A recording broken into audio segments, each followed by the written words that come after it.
So I'm answering comments, and one of them popped out as the one where, hey, if I answer this, maybe someone will stop worrying a little bit.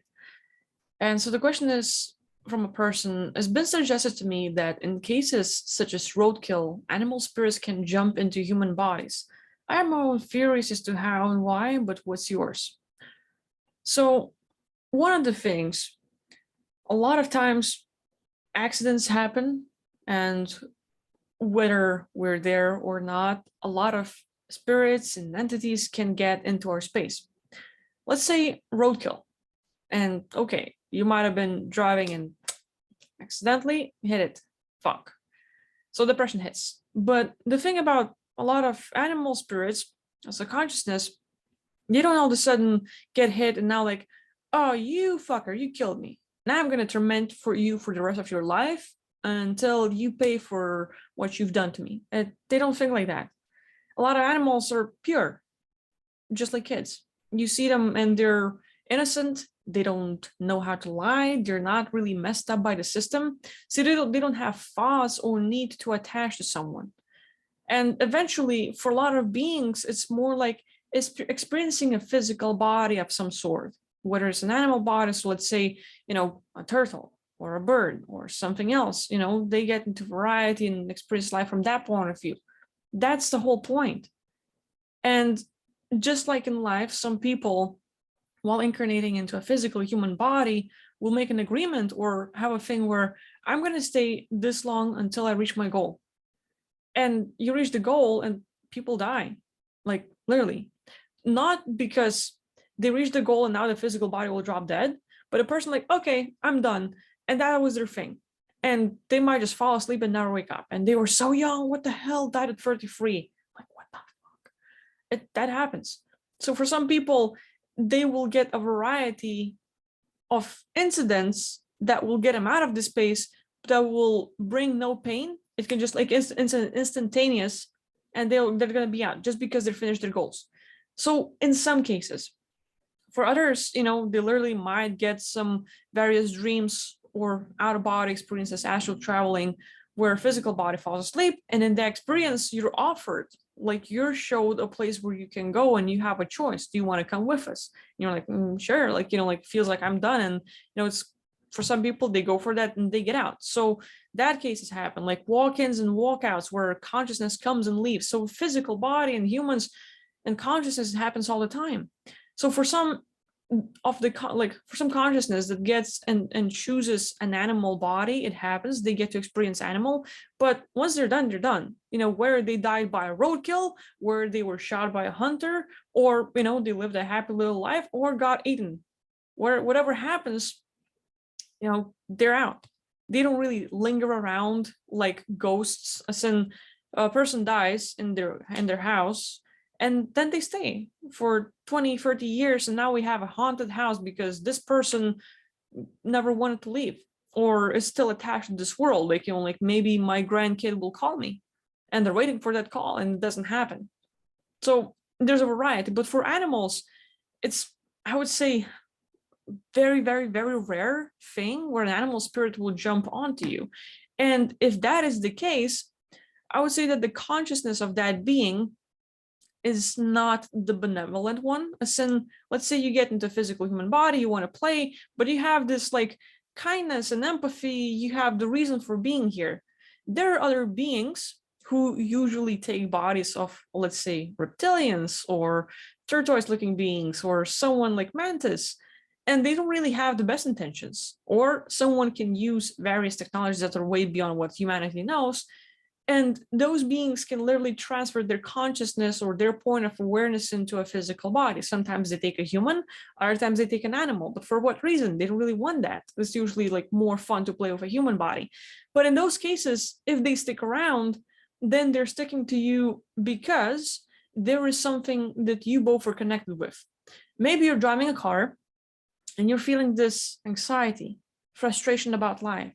You're stressed, you're angry, someone pissed you off, said something, and now this conversation is staying in your head, and you're going to find every possible answer you can give them that will satisfy you the most. And while you're driving, all busy with all those thoughts, and you hit an animal, boom, death, boom, that little creature, like a being, the spirit jumps onto you, that was attached. Because in the big, like to begin with, that consciousness being in that body might be pissed.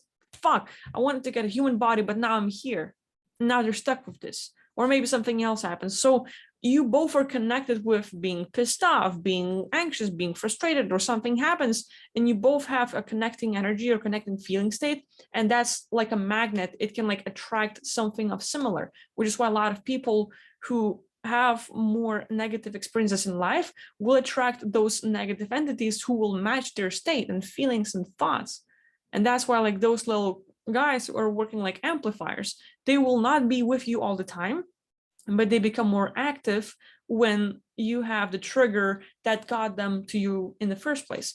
So if that, roadkills and animal spirits jumping to you, that is a very rare occasion. Not roadkill, but the animal spirit jumping onto you and, jumping into your body, I wouldn't make it much of a deal. But if that happens, then it's basically a connected energy, like something you were feeling or something that has happened throughout the day. Like you might have had an incident in the morning and in the evening you get the roadkill. You might have had something happen to you a few days ago, or the incident itself is there to cause a trigger. Like you love animals and you've never hurt a single creature in your entire life and you're proud of it, and that's your thing. You love others, you employ, or like you give empathy, you show it to others, and that's your thing. It's your value. So you will make sure you never do things that might hurt anyone, whether it is a human or not.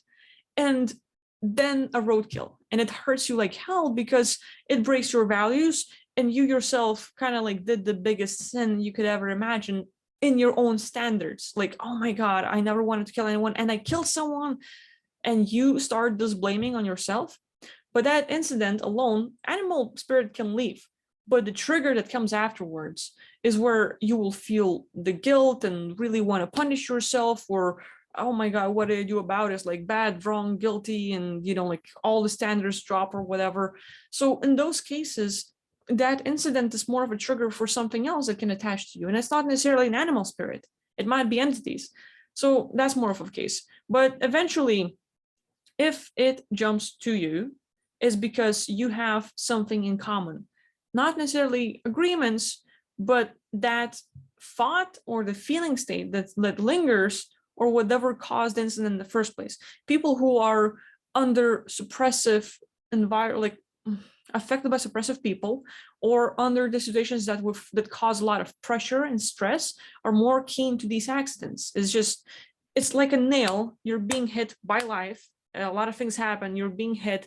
So one comment from one person, someone pushes you around, like something happens, like road rage and everything else. Each hit by anything around you creates this magnetism.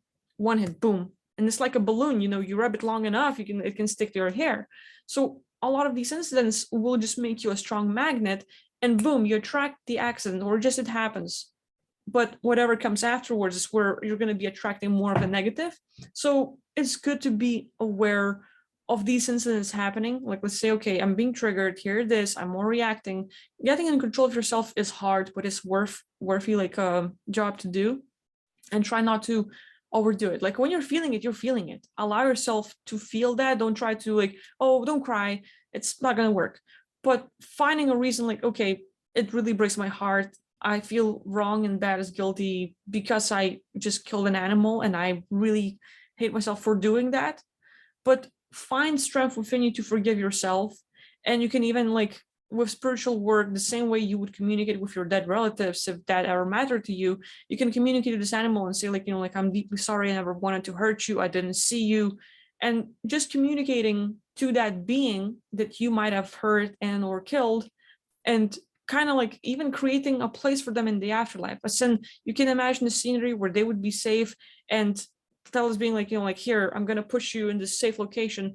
Just an intention, a thought is enough. You don't have to see visuals, but like, what would be their own heaven, their own paradise, or a safe place where they, could just live.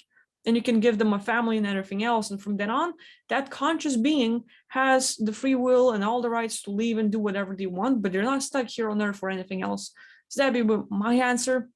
maybe it's not exactly the thing you wanted to hear or ask for, but animal spirits jumping onto people is a very rare thing. It's like consciousness who is malevolent and has something that's like is now similar to you, whereas that rage or feeling like shit or bad, wrong, and guilty, or kind of want to hit someone because someone pissed you off, that kind of intention like can work like a magnet and attract someone of the similar kind.